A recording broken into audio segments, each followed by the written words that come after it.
오늘 우리에게 주시는 하나님의 말씀 보도록 하겠습니다. 구약 성경 창세기 4장 25절로 5장 32절까지의 말씀.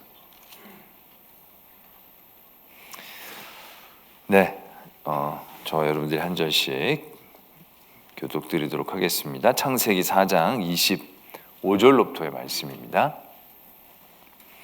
아담이 다시 자기 아내와 동침하매 그가 아들을 낳아 그의 이름을 셋이라 하였으니 이는 하나님이 내게 가인이 죽인 아벨 대신에 다른 씨를 주셨다 함이며,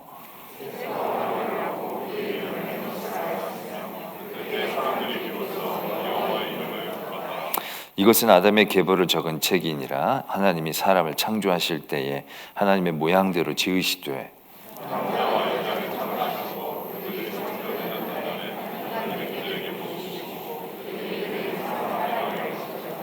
아담은 130세에 자기의 모양 곧 자기의 형상과 같은 아들을 낳아 이름을 셋이라 하였고,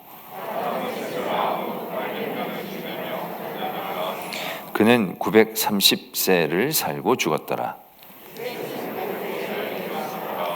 에노스를 낳은 후 807년을 지내며 자녀들을 낳았으며,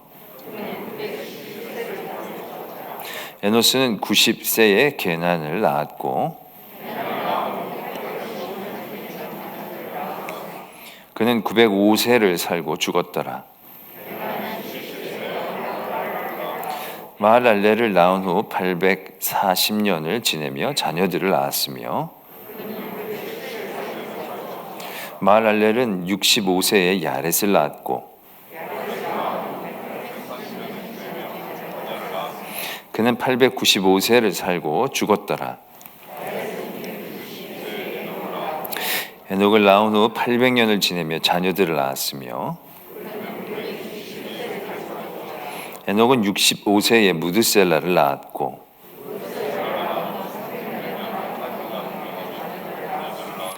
그는 365세를 살았더라.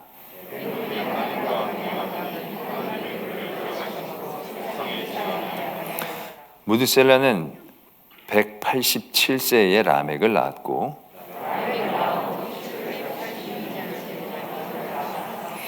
그는 969세를 살고 죽었더라.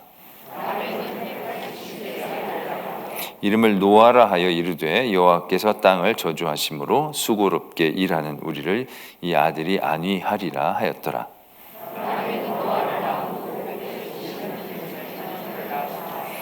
그는 777세를 살고 죽었더라.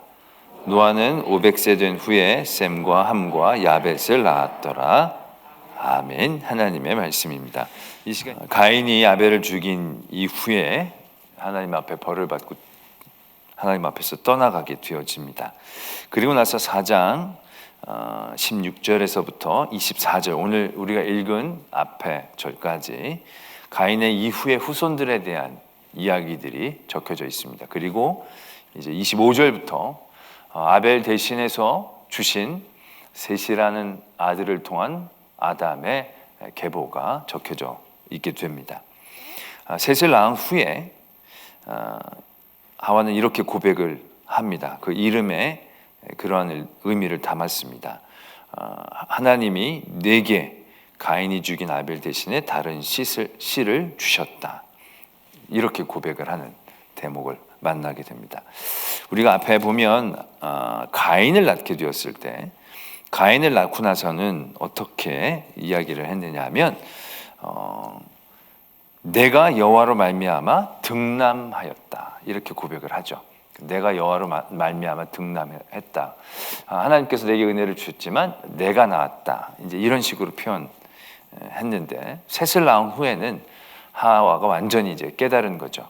내게 주셨다라고 이제 그가 고백하게 되어진다는 것입니다.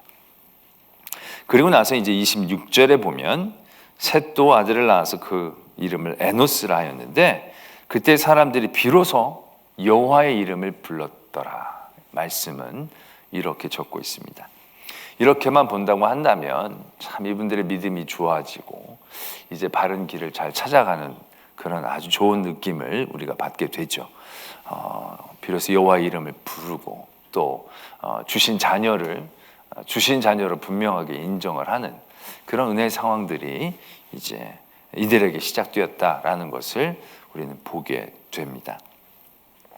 그러나 그렇게 여호와의 이름을 부르고 하나님이 주셨다라는 것을 그들이 고백할 수 있었던 요인들은 과연 무엇이었을까라는 생각들을 잠깐 해보게 됩니다. 왜냐하면 이들의 삶은 그렇게 평탄할 것이라고 예고되지 않았기 때문에 그렇다는 거죠. 왜냐하면 아담이 에덴 동산에서 쫓겨난 다음부터는 그들에게는 뭔가 편하고 안락한 삶이 보장된 게 아니었다는 거죠. 쫓겨나는 거고, 그 다음부터는 그들이 힘쓰고 애를 써야 그 다음에 소산을 얻고 그 소산을 누릴 수 있는 그런 상황이 된 것이죠. 어떻게 보면 농사를 짓는다는 것 그렇게 녹록한 일이 아닐 것입니다. 그 자체만으로도. 그러면서 그 농사를 짓고 크게 어려움이 없이 뭐 땀은 좀 흘리겠지만 땅을 갈고 씨를 뿌리면 비가 잘 오고 지가 알아서 잘 자라고, 그 잘 가서 김 좀 매주고, 그리고 잘 연글면 가서 잘라오고, 그리고 그걸 추수해서 먹게 됐다라고 한다면 과연 간절하게 여호와를 불러 지졌겠는가라는 생각들을 해보게 되는 거죠. 제가 땀 흘린 만큼 얻게 되어지고 노력한 만큼 소산이 얻게 되어진다면 그렇게까지 여호와를 찾을 만한 이유는 찾기 어렵게 되겠죠. 근데 그렇지 않을 수 있었다는 거죠. 씨를 뿌렸는데 비가 와야 되는데 비가 안 오기 시작했다. 그랬으면 어떻게 했을까요?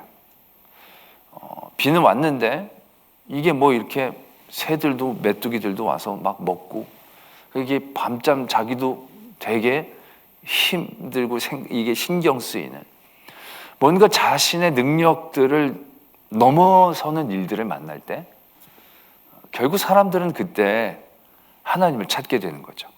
하나님을 부르짖는다는 것입니다.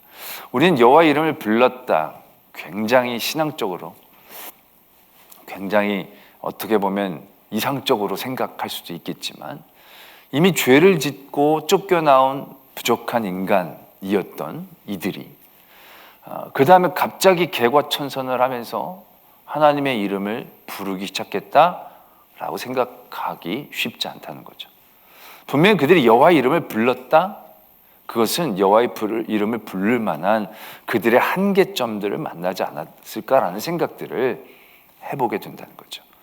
그러나 우리가 우리 앞에 가인의 후손들의 얘기들은 어떻습니까? 이들은 하나님을 부르지 않았습니다. 왜냐하면 이들은 그들의 상황 가운데 그들이 자랑할 만한 것들을 만들어내고 있었거든요. 그들이 의지할 만한 것들을 하나씩 만들어내고 있었다는 거예요. 어떤 사람은 육축하는 조상이 된 거예요. 육축하는 조상이 된 거예요. 그러니까 그들이 기르고 그들이 낳는 어떠한 그러한 기술적인 일들을 통해서 먹고 사는 문제에는 큰 어려움이 없을 수도 있는 상황들, 어떻게 보면 그들이 의지할 만한 일말의 무엇인가를 남겨놓고 붙잡고 있을 만한 것들이 그들에게 있었다는 사실이죠. 또 어떤 사람은 퉁수와 뭐 이런 음악에 대한 조상, 뭔가 이렇게 즐길 수 있는 상황들, 뭔가 부를 수 있는 상황들이라는 것은 막 눈물 나고 힘들고 슬픈 상황, 그런 상황들이 아닐 수 있는 거죠. 지난번에도 말씀을 드렸지만 모든 예술이 발달하는 시기는요, 뭔가가 풍성했던 시기인 거죠. 삶이 척박하면 노래 부를 시간이 어디 있고 악기를 만들 시간이 어디 있습니까? 가서 땅이나 한번 더 파야죠. 물을 한번 더 길어와야지 여기서 무슨 수금이나 퉁수를 만들고 있겠어요. 그거 만들고 있다간 정말 다른 사람들한테 맞아 죽기 딱 좋겠죠. 완전히 이거는 배짱이가 되는 거죠. 그리고 어떤 사람은 구리와 쇠로 기구를 만든 거예요. 그러니까 그런 기구들을 통해서 웬만한 척박한 곳은 개척하고 이겨낼 수 있는, 뭔가 자신을 도전할 사람들을 막아낼 수 있는. 그래서 그 다음에 라멕이라는 사람이 그렇게 노래를 하잖아요. 누구 젊은 사람이 날 건드렸는데 내가 그를 죽였다고. 그를 압도할 만한 힘이 내게 있다. 그러면서 그가 자신 있게 얘기하죠. 가인을 위해서 버린 7배지만 나를 위해서는 77배라. 뭔가 자기가 믿을 만한 구석들이 있었다는 얘기죠. 어떤 기술이나 힘이나 여건이나 뭔가 하나는 그들이 의지할 만한 것들을 갖고 있었다는 얘기죠. 그런데 그러한 것들이 하나라도 있었을 때 그들은 여호와의 이름을 부르지 않았다는 거죠. 찾을 필요가 없었다고 생각하는 거죠. 아니, 그들의 삶은 정말로 하나님이 없어도 될 것처럼 보였다는 거죠. 자유롭게 그들이 벌을 받고 있었으면서도 그 벌이 벌인 줄 모르고 충분히 살아나갈 수 있는 상황이 되었다라는 얘기죠. 근데 반면 셋과 그 에노스의 삶의 자리에서는 여호와의 이름을 부르기 시작했다는 거죠. 그건 굉장히 좋고 우리가 듣기에는 아름다운 영적인 얘기이지만 실제적인 삶의 자리로 우리가 유추해 본다라고 했을 때 이건 어떻게 보면 그들의 힘을 넘어선 어떤 일들을 만난 자리들, 그 자리에 살고 있는 사람들, 그러한 모든 일들에서 자신의 것 하나 자랑할 것이 없는 사람들, 그래서 하나님을 부르짖지 않고서는 견딜 수 없는 사람들, 이렇게 해석을 해도 크게 무리되지는 않지 않겠나는 생각들을 해보게 되는 거죠. 모든 이 성경의 이야기 가운데서 하나님의 이름을 불렀다, 하나님의 이름을 불렀다, 하나님의 이름을 불렀다라는 그런 모든 삶의 자리에서는요, 다들 그의 삶의 한계를 만났던 자리인 거죠. 애굽에서 그들이 호의호식할 때는 하나님을 찾지 않았겠죠. 그러나 그들이 아주 큰 탄압을 계속적으로 받았을 때 그때서야 그들이 거의 몇백 년이 지나서야 하나님의 이름을 간절히 부르짖기 시작한 거죠. 그것도 어떻게 보면 모세가 80에 거기 들어간 건데 80년 전에 어떤 일들이 그들에게 있었느냐 하면 아들을 낳으면 다 죽여야 될 만한 그런 극심한 탄압이 있었던 거예요. 근데 그런 극심한 탄압 가운데서도 그들이 여호와의 이름을 간절하게 제대로 부르지 못하고 있었다고 생각해도 과언이 아닌 거죠. 물론 하나님의 계획과 섭리는 시작됐지만 결국 그들이 하나님을 향한 부르짖음이 상달되었을 때 그 일들이 실행됐다고 봤을 때 굉장히 그들의 이제는 더 이상 견디기 어려운, 사사기에서도 그들이 하나님을 찾을 때는 언제입니까? 문제가 사라지고 그들이 힘을 갖고 평화로울 때가 아닙니다. 그들에게 주어진 평화의 시기는 곧 타락의 시기를 의미했습니다. 사사가 일어나서 문제를 해결하고 그들에게 평화가 시작이 되면 그들이 그 평화의 시기들 가운데 점차 하나님을 향한 믿음을 더 키워나간 게 아니라 점차 쇠락하는, 타락해가는 시간들을 만난 거죠. 그래서 그 타락한 이 시간들이 쌓이면 결국 그들이 또 큰 탄압을 받게 되고 그 탄압 가운데서 그들이 길을 잃고 길을 찾지 못하면 다시금 부르짖기 시작하는 거예요. 그때서 여호와의 이름을 부르짖는 거죠. 그러한 여러 가지의 굉장히 정확한 사이클들을 우리는 기억해낼 수 있다는 거죠. 그렇다라고 한다면 오늘 이 아벨의 자손들, 가인, 셋의 자손들이 겪고 있는 삶의 자리들, 그냥 액면가로 보면 그게 복이지만 삶의 자리는 그렇게 순탄하지 않았을 것이다 라는 생각들을 해보게 되는 거죠. 그러나 그 일들을 또 우리가 바꾸어 생각하면 우리는 있는 그대로 그런 여러 가지의 기구를 만든 조상이 되었거나 음악을 만드는 조상이 되었거나 가축을 치는 사람의 조상이 되었거나 이러한 것은 큰 의미가 없다는 사실들을 우리는 잘 알고 있죠. 그들이 자랑하고 그들이 내세우고 그들이 시조라고 생각하는 그런 모든 이 세상의 것들이라는 것들이 우리에게는 얼마나 의미가 없는지를 잘 알고 있는 거죠. 우리가 가인에 대한 후손들 얘기를 보지만 그들을 부러워하는 마음이 우리에게 있는 건 아니잖아요. 그들이 이렇게 했지만 사라져버리고 결국 하나님 앞에 잊혀져 가는 안타까운 영혼일 뿐이지, 세상의 기술을 갖고 있다고, 뭔가의 능력을 갖고 있다고, 세상에서 자랑할 만한 것들을 갖고 있다고, 그것이 결코 복된 삶이 아니다라는 것을 우리 잘 알게 되는 거죠. 그러나 이 셋의 자손들은 어떻습니까? 비로소 여호와의 이름을 불렀더라. 그때의 사람들이 비로소 여호와의 이름을 불렀더라. 우리 이 참 복되다. 이 참 잘했다.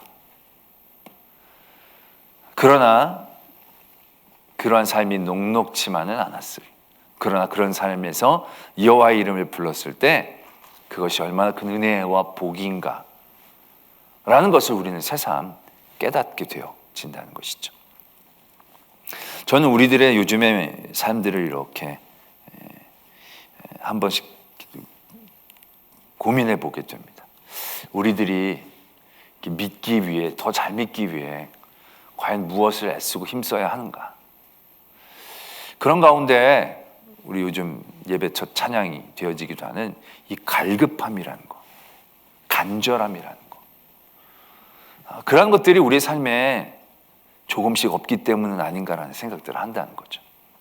요즘 전쟁을 겪고 있는 나라를 보면서 그런 생각을 해보게 됩니다. 우리나라가 전쟁을 경험하지 않은 지가 이제 70년입니다.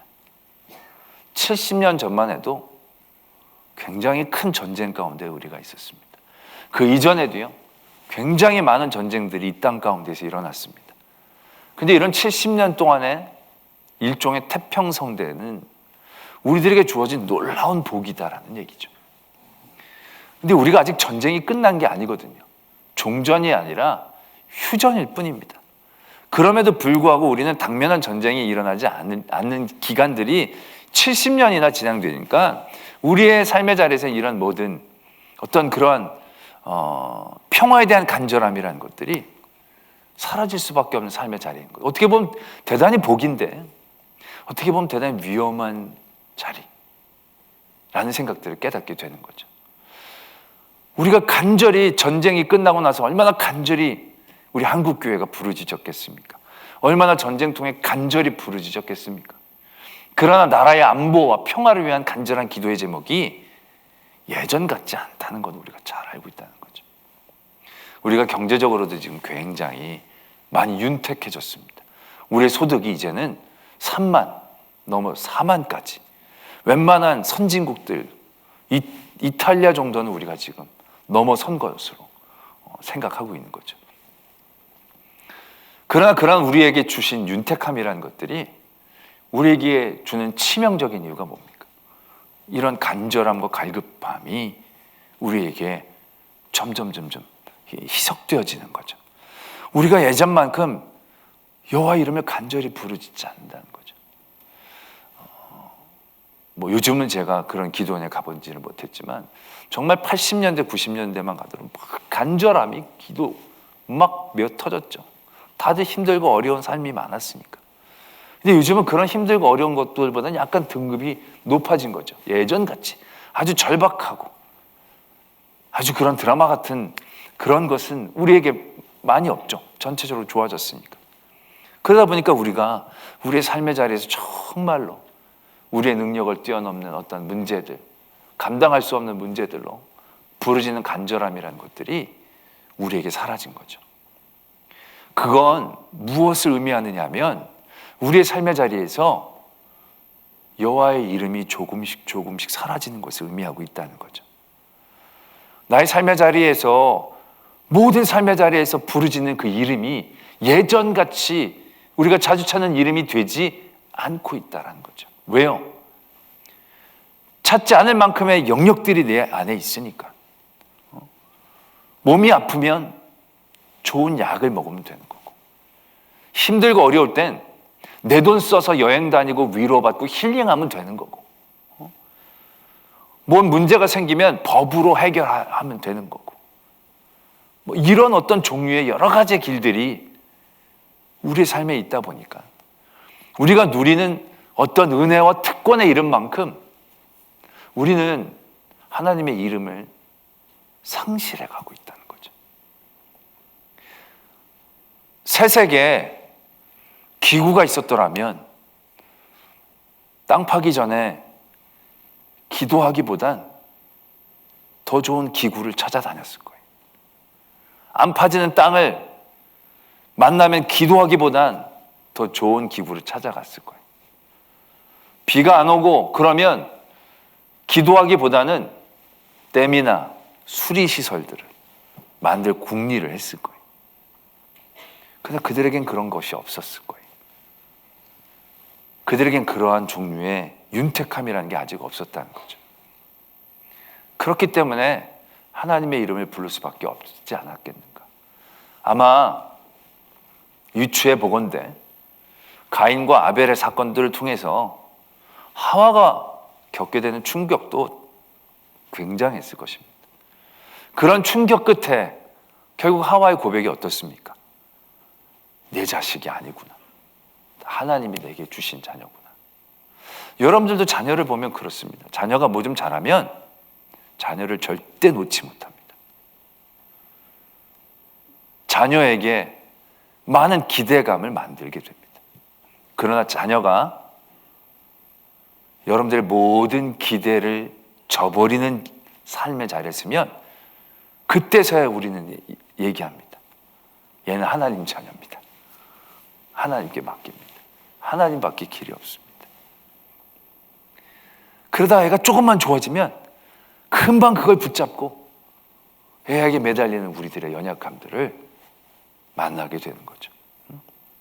전에 몇 번 말씀을 드린 애가 정말 아프고 죽을 병에 걸리면요, 다른 건 소용없습니다. 살려만 달라고. 그 살려주시잖아요.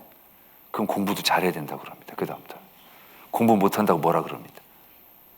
참 간사한 게 우리들이라는 거죠.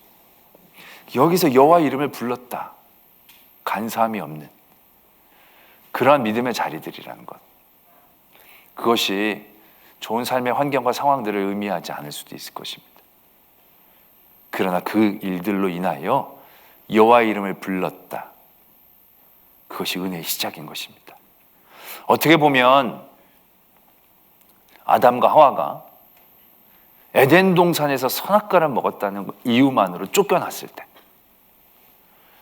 그건 그들에게 벌이었지만, 그건 어떻게 보면 또다시 하나님을 간절히 부르짖고 의지할 수 있는 은혜의 시작이었다 라고 이해할 수도 있어야 한다는 것이죠. 그러나 이 셋의 후손들, 그들의 어려움은 여기에서 끝난 것이 아닙니다. 아직 이때까지는 더 극심한 두려움과 공포가 그들에게 있는 줄 그들은 모르고 있었습니다. 그 다음에 그들에게 닥친 문제가 무엇이었겠습니까? 5장에 나타난 이 아담의 후손들의 계보가 가인의 후손들에 대한 계보와 아주 다른 한 가지의 점을 우리는 어렵지 않게 발견할 수 있습니다. 그게 무엇입니까? 물었습니다. 제가 여러분께 물었고요, 여러분들은 생각하셔야 합니다. 그냥 멍하게 기다리지 마시고, 뭐가 크게 다른 점이 있을까요? 죽었더라 입니다. 죽었더라. 아직 4장까지는 죽었더라라는 얘기가 없죠. 그들은 어쩌면 죽음에 대한 경험을 아직 제대로 하지 못하고 있었을 것입니다. 아담은 900 몇십 세를 살았죠. 그러니까 그는 몇 대까지 본 거냐면요, 굉장히 많은 대를 본 겁니다. 아직 에노스까지는요, 죽은 사람이 없다고 봐도 과언이 아닐 것입니다. 아직 그들은 죽음을 몰랐어요. 그런데 아담이 죽은 겁니다. 그리고 셋이 죽어요. 에노스가 죽어요. 뭐 많이 살죠. 오래 살지만 결국 오래 산 건 질의 문제가 아니라 양의 문제일 뿐이지, 그건 상황을 바꾸는 건 아닙니다. 우리는 이 족보에서 세상 사람들이 관심이 있는 이름은 무엇입니까? 무드셀라예요. 왜? 많이 살았다는 거죠. 그런데 무드셀라가 많이 살아봐야 그냥 몇십 년 더 많이 산 것 뿐이에요. 몇십 년 더 죽음을 유예했다 뿐이지 그게 중요한 게 아니었다는 거죠. 그들은 지금 죽음이라는 일들을 만나고 있다는 사실입니다. 가인의 자손에게는 의미가 없었던, 그러나 셋의 자손들에게는 죽었더라, 이 죽음에 대한 현실이 그들에게 다가오고 있음을 분명히 깨닫게 되는 것이죠. 이건 일찍이 예고되어졌던 그들의 죄로 인한 결과물이었다는 것이죠. 그러나 이 죽음을 안다는 것, 죽음을 경험한다는 것, 그것은 어떻게 보면 이 셋의 자손들에게 주셨던 특권일 수 있습니다. 가인들의 자손들을 안 죽은 게 아닐 겁니다. 그들도 죽었을 것입니다. 그러나 그들은 어떻게 보면 죽음에 대한 관심이 없었다. 죽음에 대한 관심을 가질 수 없었다. 죽음에 대한 관심을 가질 만큼 지혜롭지 못했다. 그들은 그들의 죄에 대한 결과, 그것에 대한 그들의 어떤 대비, 그런 것에 대한 어떠한 지식도 얻지 못하는 아주 어리석은 자리에 있었다라고 볼 수 있는 거죠. 그러나 셋의 자손들에게는 그 죽음이 다가오기 시작한 겁니다. 그 죽음이라는 것이 우리를 얼마나 깨어있게 하는 건지에 대하여 우리가 다시 한번 바라볼 필요가 있는 것이죠. 우리가 믿음을 갖게 되어졌을 때 그 믿음을 통하여 우리가 가질 수 있는 가장 큰 현실적 은혜 중에 가장 큰 은혜는 영생입니다. 구원받고 영생을 얻는 겁니다. 결국 이것은 무엇을 해결하는 것을 의미하는 것입니까? 죽음에 대한 문제를 해결한 겁니다. 죽음에 대한 문제를 해결하는 믿음을 얻었다는 것은 이 죽음에 대한 분명한 인식이 있어야 가능한 겁니다. 죽음이 없다? 그럼 우리 믿음은 큰 의미가 없는 거예요. 죽음 이후에 심판이 없다? 그럼 우리 믿을 필요가 없는 거예요. 그러나 죽음에 대한 인식이 있고 죽음 이후에 심판에 대한 인식이 있기 때문에 우리가 믿어야 되는 거고 믿을 수밖에 없는 거고 그 길을 붙잡을 수밖에 없는 그런 깨달음이 있게 되어진다는 것이죠. 어떻게 보면 우리의 믿음은 죽음에 대한 바른 인식에 대한 지혜로운 반응이라고 얘기할 수 있는 거죠. 죽음이 두렵지 않으면 뭐로 믿겠어요? 난 죽고 세상이 죽음 이외에 아무것도 없다. 무신론자들이 말하는 거잖아요. 그럼 죽음에 아무 생각이 없으면 우리가 지금 여기 이렇게 하는 건 정말 어리석은 일이 되는 거죠. 다 죽으면 똑같은데 짧고 굵게 사는 거라면 지금 이 시간에 우리가 나가서 노는 게 더 맞겠죠. 나를 위한 시간들로 사용하는 게 더 맞겠죠. 근데 우리는 죽음을 인식한다는 겁니다. 그리고 죽음이 심판임을 인식한다는 거죠. 왜? 죄로 인한 결과물이니까. 그래서 우리는 이 세상에서의 삶에서 죄와 싸우려고 한다는 거죠. 죄가 주는 그 달콤함과 유혹 가운데 그냥 젖어서 그냥 거기에 묻어서 사는 것이 행복하고 즐거운 삶이 되어지는 게 분명합니다. 세상에서는. 내 산대로 내 멋대로 하고 싶은 대로. 근데 우리는 그렇게 안 사는 거예요. 그래서 세상 사람들에게 보기엔 우리는 절제하는 삶은 결코 유쾌한 삶은 아닐 거라는 얘기죠. 근데 그렇게 살 수 있는 것이 무엇입니까? 죄로 인한 죽음. 죄로 인한 죽음이기에 그 죽음이 심판되어진다는 깨달음.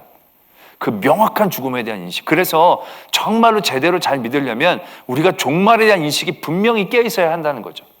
지금도 우리가 종말을 대비한 믿음을 살고 있는 거죠. 그러면서 이 세상의 지금의 삶도 하나님 앞에서 기쁨과 즐거움으로 종말 이후의 삶처럼 살아가려는 삶을 살아가려고 하는 거죠. 그 죽음이 없으면 우리에겐 이런 지혜도 이런 경계심도 필요 없겠죠. 그러나 그들은 죽었더라라고 적고 있다는 것입니다. 그러나 이런 죽었더라라는 이야기에서 이 족보들이 끝나는 건 아닙니다. 그렇다라고 한다면 길이 없는 거죠. 그럼 우린 어떻게 보면 이렇게 절망할 수밖에 없는 거죠. 이래봐야 결국 우리는 다 죽는 거구나. 근데 여기서 하나님께서는 또 한 줄기의 빛을 비춰주신다는 거죠. 그게 바로 에녹입니다. 에녹은 무드셀라를 낳고 나서 삶이 바뀝니다. 무드셀라를 낳은 후 300년 동안 하나님과 동행했다. 이렇게 적고 있습니다. 그리고 공교롭게도요, 무드셀라가 죽은 그해 홍수가 심판이 이루어집니다. 그 무드셀라라는 이름은 창을 던지는 자라는 뜻도 있지만 그의 죽음 이후에 오리라 그런 의미도 있다라는 거죠.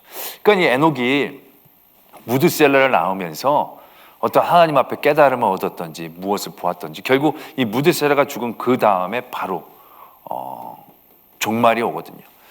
심판이 오거든요. 그 무드셀라의 아들 라멕은 무드셀라보다 5년 먼저 죽습니다. 그러니까 이 족보에 나온 사람들은 어떻게 보면 다 자연사한 거죠. 홍수로 죽은 사람들이 아닌 겁니다. 그들의 벌에 의하여, 원죄로 인한 벌에 의하여 그들이 죽은 사람들인 거죠. 그러나 그런 무드셀라를 낳은 다음에 에녹은 하나님과 동행함으로 인하여 죽었더라라는 이야기가 아니라 하나님이 그를 데려가셨다 라는 결말을 써 내려가게 됩니다. 바로 이것이 우리에게 주신 또 한 줄기의 빛과 같은 복음의 말씀이다 라는 얘기죠.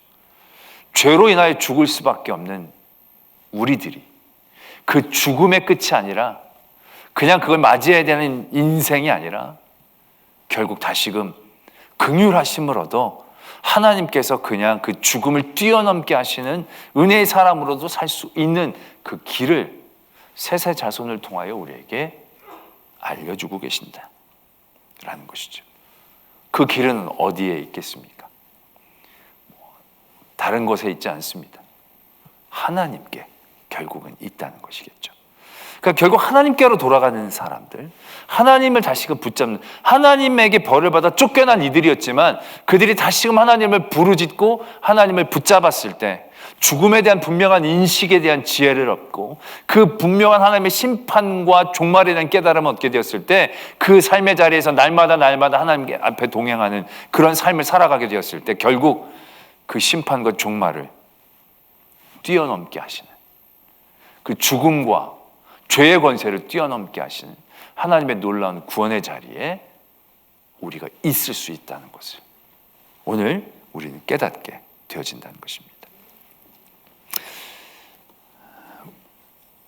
우리의 지금의 삶의 자리들, 어떻게 보면 사사가 나라를 구원하고 평안이 깃들어 있는 그 시기에 5분의 4쯤에 있는 것은 아닐까라는 생각들을 하게 됩니다. 이제 우리에게 주신 평안은 우리의 교만과 종말과 심판에 대한 우리들의 망각, 그래서 결국 우리의 삶의 자리에서 여호와를 부르짖는 간절함에 희미해짐, 결국 이것은 또 다른 어떠한 일들을 예고할 수 있다는 것을 우리들이 깨달아야 하는 것이죠. 그리고 그때를 만났을 때 또 그때가 우리에게서 좀 더 유예되어지고 지금 우리에게 주신 이 은혜가 유혹이 아니라 은혜가 되어질 수 있게 하기 위해 우리가 해야 할 것, 여기 분명히 두 가지가 적혀져 있는 거죠. 여호와 이름을 불렀더라, 하나님과 동행하였더라. 결국 이것이 우리들에게 지금 주어지신 하나님의 복음의 말씀이다라는 것입니다. 우리가 이러한 때에 더욱더 이 복음의 진리를 붙잡을 수 있기를 바랍니다. 우리 안에 조금씩 잃어가고 있는 하나님을 향한 간절함, 갈급함, 너무나 많은 것들이 은혜로 풍요로워지게 되는 이 풍요 가운데 우리가 갖게 되어지는 어리석음들을 깨닫고 우리가 무엇의 조상이 되고 세상의 것들로 자랑한 자리가 아니라 여호와의 이름을 불렀더라, 모든 삶의 자리에서 여호와의 이름을 붙잡았더라, 그리고 날마다 하나님과 동행하는 삶으로 도전하는 저희들 되어지기를 소망합니다.